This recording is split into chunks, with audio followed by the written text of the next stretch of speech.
السلام علیکم دوستو، کیسے ہیں آپ سب؟ میں زبینہ فیاض ایک بار پھر آپ کے ساتھ تو میں شروع کر رہی ہوں کتاب غم نہ کرے، جس کے رائٹر ہے ڈاکٹر آئز القرنی اور جس کا ترجمہ کیا ہے قطریف شہباز ندوی صاحب نے۔ تو شروع کرتے ہیں غم نہ کرے پارٹ 16۔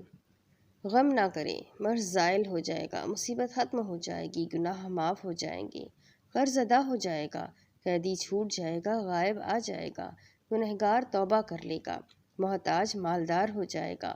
غم نہ کرے، کیا نہیں دیکھتے کہ آسمان سے کالے بادل چھٹ جائیں گے، تاریک رات روشن ہو جائے گی، تیز و تند ہوا رک جائے گی، آندھی و طوفان میں سکون آ جائے گا۔ تب آپ کے مصائب ختم ہونے والے ہیں، آپ کی زندگی میں خوشحالی آئے گی اور مستقبل روشن ہوگا انشاءاللہ۔ غم نہ کرے کہ سورج کے شعلے کو گھنا سایہ تخفیف کر دیتا ہے، دوپہر کی شدید گرمی میں صاف اور ٹھنڈا پانی آرام دیتا ہے، بھوک کی شدت کو گرم روٹی دور کر دیتی ہے، شب بیداری سے ہونے والی شدید تھکن کو میٹھی نیند دور کر دیتی ہے، مرض کی اذیتوں کو عافیت کی لذت ختم کر دیتی ہے۔ اس لیے تھوڑا سا صبر اور تھوڑا سا انتظار چاہیے۔ گھبرائیے نہیں کہ قضا و قدر کے سامنے اور تقدیر کے لکھے کے آگے تمام ڈاکٹر، حکیم، سائنسدان اور شعراء حیران ہیں اور ساری تدبیریں ناکام ہیں۔ اسی مضمون کو علی بن جبلہ کہتے ہیں، ہو سکتا ہے اب آرام ملے کہہ کر ہم اپنے آپ کو تسکین دیتے ہیں۔ اس لیے کسی بھی حال میں ہو، کیسا ہی شدید فکر لاحق ہو، آپ مایوس نہ ہو کہ جب آدمی مایوس ہونے لگتا ہے اسی وقت راحت مل جاتی ہے۔ جو اللہ نے آپ کے لیے مقدر کر دیا اسی پر خوش رہیے۔ آپ کو غم نہ کرنا چاہیے بلکہ ہر حال میں راضی بردار رہنا چاہیے۔ اگر اللہ کہے کھڑے ہو جاؤ تو کھڑے ہو جائیے، وہ چاہے کہ بیٹھو تو بیٹھ جائیے، وہ آپ کو فقیر کر دے تو صبر کیجیے، اگر آپ کو ثروت مند کر دے تو شکر ادا کیجیے۔ یہ اللہ کو رب اسلام کو دین اور محمد صلی اللہ علیہ وسلم کو نبی ماننے کا لازمی تقاضا ہے۔ ایک شاعر نے کہا، اپنے لیے محض تدبیر نہ کیجیے کہ تدبیر پر بھروسہ کرنے والے ہلاک ہو جاتے ہیں، وہ جو فیصلہ کرے اس کو مان لیجیے کہ آپ کے لیے وہ زیادہ بہتر فیصلہ کرنے والے ہیں۔ لوگوں کی حرکتیں دیکھ کر پریشان نہ ہو، لوگ نہ نفع نقصان کے مالک ہے، نہ موت و حیات کے، نہ حشر و نشر اور نہ ثواب و عذاب پر ان کا اختیار ہے۔ ایک شاعر نے یوں کہا ہے، جو لوگوں کی تصرفات و حرکات دیکھ دیکھ کر مضطرب ہو وہ فکر کے مارے مر جائے گا، جبکہ جری و بے باک مزاح پاتا ہے۔ ابراہیم بن ادھم کہتے ہیں کہ ہم ایسی زندگی میں ہیں کہ اگر فرشتوں کو معلوم ہو جائے تو وہ ہم سے اس پر تلواروں سے جنگ کرے۔ ابن تیمیہ فرماتے ہیں کہ دل پر کبھی کبھی ایسے احوال گزرتے ہیں کہ میں کہہ سکتا ہوں کہ اہل جنت بھی اس جیسے حال سے گزرتے تو وہ اسے خوشگوار زندگی سمجھتے۔ انہوں نے یہ بھی کہا کہ دل پر کبھی کبھی ایسے احوال گزرتے ہیں کہ وہ خوشی سے ناچ اٹھتا ہے جب وہ اللہ تعالیٰ کو یاد کرتا ہے اور اس کی محبت سے خوش ہوتا ہے۔ ابن تیمیہ کو جب جیل میں ڈالا گیا اور جیلر نے دروازہ بند کیا تو فرمایا، میرے دشمن میرے ساتھ کیا کر سکتے ہیں؟ میری جنت اور بہشت تو میرے سینے میں ہے، میں جہاں جاؤں وہ میرے ساتھ ساتھ ہے۔ مجھے قتل کر دے تو شہادت کا درجہ ملے گا، مجھے شہر سے باہر نکال دے تو سیاحت ہوگی، جیل میں میرے لیے خلوت ہے۔ لوگ کہتے ہیں جو اللہ کو کھو دے وہ کیا پائے گا، اور جو اللہ کو پالے اس سے کیا کھوئے گا؟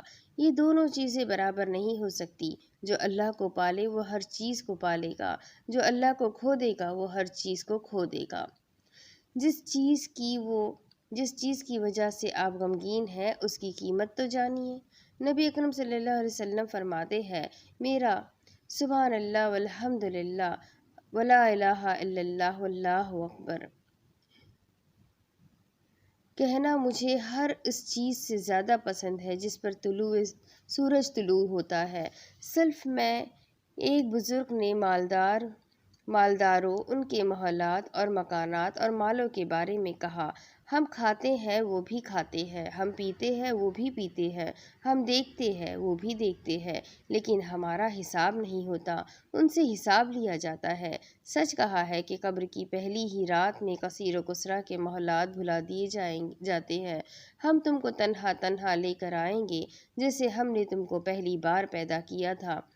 مومنین کہتے ہیں صدق اللہ و رسولہ۔ منافق کہتے ہیں کہ اللہ اور اس کے رسول نے جو وعدہ کیا ہے وہ دھوکے کے علاوہ اور کچھ نہیں۔ زندگی سوچ و فکر کے تابع ہوتی ہے۔ آپ جس فکر کے ساتھ رہتے ہیں، جس کی نشو و نما دیتے ہیں، جس کے بارے میں سوچتے ہیں، وہی آپ کی زندگی میں مؤثر ہوتی ہے۔ زندگی ناگوار یا خوشگوار، سلف میں کسی کا قول ہے، اگر تمہارے پیر میں جوتے نہ ہو تو اسے دیکھو جس کی پنڈلیاں کٹ گئی ہو، پیروں کی نعمت پر اپنے رب کا شکر ادا کرنے لگو گے۔ شاعر کہتا ہے، کسی حادثے کے اندیشے سے میں فکر میں دبلا نہیں ہوتا، جب وہ وقوع پذیر ہو جاتا ہے تو میں گھبراتا نہیں۔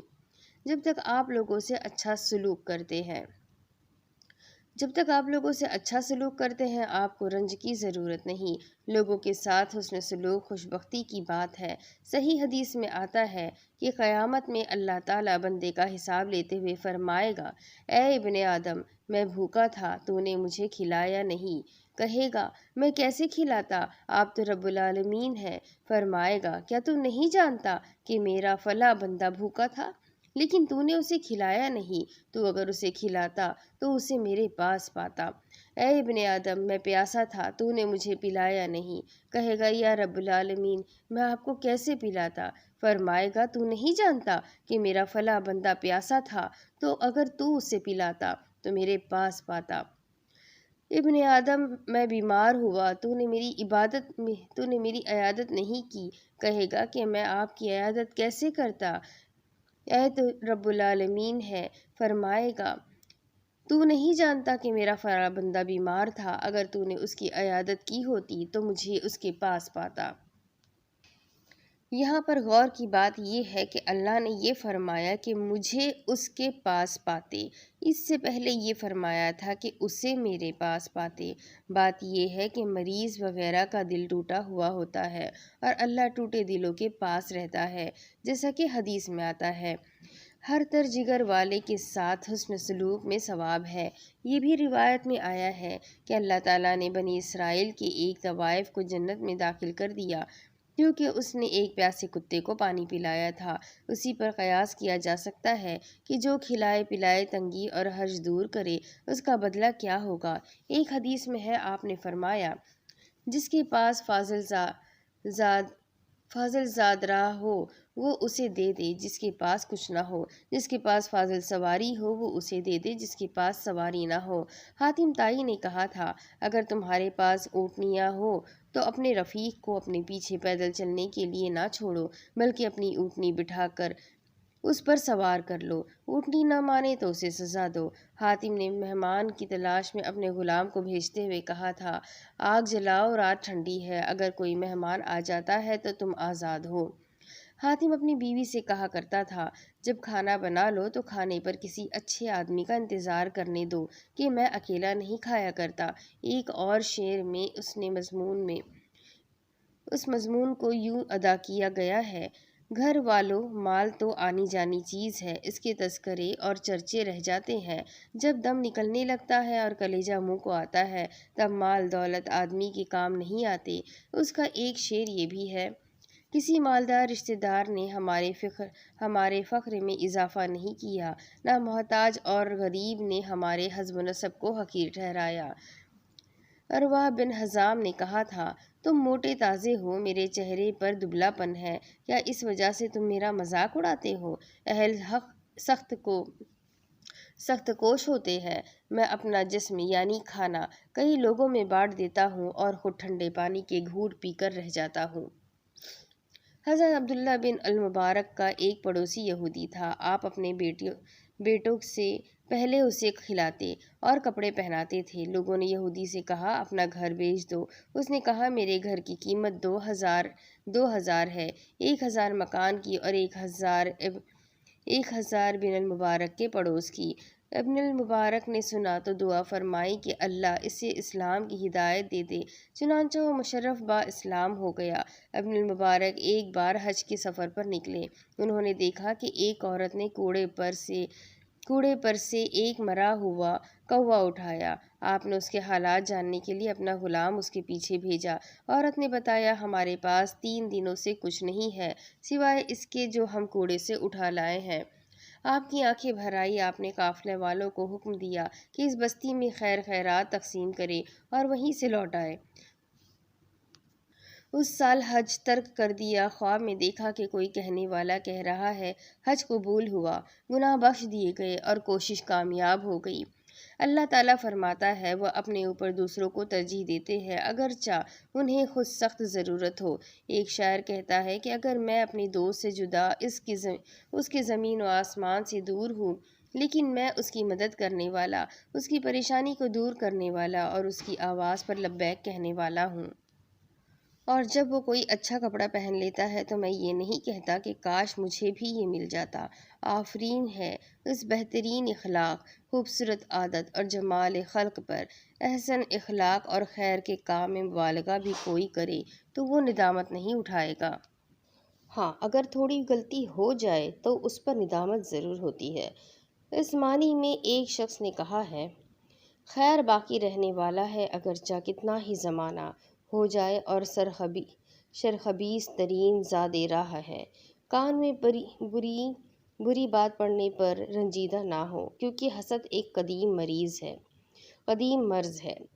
کسی نے کہا ہے، فضائل جمع کرنے کی جدوجہد کرو، حاسدین کی ملامت کی پرواہ نہ کرو۔ جان لو کہ زندگی ہی میں خدا کی بندگی ہو سکتی ہے، موت کے بعد حسد بھی ختم ہو جائے گا۔ علماء مصر میں سے یک کہتے ہیں، جو لوگ تنقید پر زود و رنج ہیں انہیں اپنے اعصاب میں کافی ٹھنڈک ڈال لینی چاہیے تاکہ سخت اور شدید تنقید کا سامنا کر سکے۔ ایک اور قول یوں ہے، اللہ نے حسد کے معاملے میں کیا ہی عدل فرمایا ہے، وہ پہلے حاسد کو جلانا شروع کرتا ہے اور انجام کار اسے مار ہی ڈالتا ہے۔ متنبی کہتا ہے، آدمی کے ذکر خیر سے اسے نئی زندگی مل جاتی ہے، جو باقی نہ رہے وہ فضول ہے۔ حضرت علی فرماتے ہیں، موت ایک مضبوط ڈھال ہے۔ ایک حکیم نے کہا، بزدل کئی بار مرتا ہے، بہادر آدمی ایک ہی بار مرتا ہے۔ بحران کے وقت جب اللہ تعالیٰ اپنے بندوں کو راحت پہنچانا چاہتا ہے تو ان کو پرسکون نیند کی جھپکی آ جاتی ہے، جیسا کہ میدان احد میں حضرت طلحہ پر نیند طاری ہوئی، حتیٰ کہ کئی بار ان کے ہاتھوں سے تلوار چھوٹ کر گر پڑی۔ ایک نیند اہل بدعت پر بھی طاری ہوتی ہے، جیسے شبیب بن یزید پر طاری ہوئی تھی، جو گدھی پر سوار تھا اور بہادروں میں شمار کیا جاتا تھا۔ اس کی بیوی غزالہ تو شجاعت کا پیکر تھی، حجاج کو اسی نے بھگایا تھا۔ شاعر کہتا ہے، مجھ پر شیر ہو میدان جنگ میں، شتر مرغ بن جاتے ہو جنگ میں، غزالہ کے سامنے آنے کی جرأت کیوں نہیں کرتے، یا تم انسان نہیں پرندہ ہو؟ اللہ تعالیٰ نے فرمایا، کہہ دو، کیا تم ہمارے لیے انتظار کر رہے ہو؟ وہ دو میں سے ایک بھلائی کا، ہم بھی تمہارے لیے طاق میں بیٹھے ہیں کہ اللہ یا تو اپنی طرف سے یا ہمارے ہاتھوں تمہیں عذاب کا مزہ چکھائے گا، تم بھی دیکھو ہم بھی دیکھیں۔ اور فرمایا، کوئی بھی شخص اللہ کے لکھے ہوئے فیصلے کے خلاف نہیں مر سکتا۔ جو لوگ دنیا کا اجر چاہتے ہیں ہم انہیں دنیا دے دیتے ہیں، جو آخرت کا ثواب چاہتے ہیں انہیں آخرت دیتے ہیں، اور شکر گزاروں کو ہم جلد ہی انعام دیں گے۔ شاعر کہتا ہے، جنگجوؤں سے وہ خوف زدہ ہو رہی تھی، میں اس سے کہہ رہا تھا کہ گھبراؤ نہیں، جو تقدیر میں لکھا جا چکا ہے اس سے ایک دن بھی زیادہ نہیں مل سکتا، اس لیے موت کے میدان میں صبر کرو۔ صبر، یہاں کسی کو دوام حاصل نہیں ہے۔ زندگی کا لباس کوئی عزت کا لباس نہیں ہے کہ برے آدمی ہی سے اتارا جائے۔ مطلب یہ ہے کہ موت آئے گی تو نہ اسے کوئی آگے کر سکتا ہے نہ پیچھے۔ حضرت علی فرماتے ہیں، کس دن موت سے بھاگو، جس دن موت نہیں لکھی یا جس دن لکھی ہے۔ جو مقدر نہیں ہے اس کا خوف نہیں، جو مقدر ہے اس سے مفر نہیں۔ حضرت ابو بکر فرماتے ہیں راہ خدا میں موت کی طلب کرو، زندگی مل جائے گی۔ اب اس کی آگے کی سٹوری کتاب میں جو بھی لکھا ہے میں آپ کو اگلی قسط میں سناتی ہوں کہ آگے کیا لکھا ہے۔ یہ جاننے کے لیے میرے ساتھ بنے رہے، چینل کو سبسکرائب کر لیں، اس کتاب کو ضرور غور کریں اور اپنے پیاروں کے ساتھ ضرور شیئر کریں۔ تو ملتے ہیں اگلے ویڈیو میں، تب تک کے لیے اللہ حافظ۔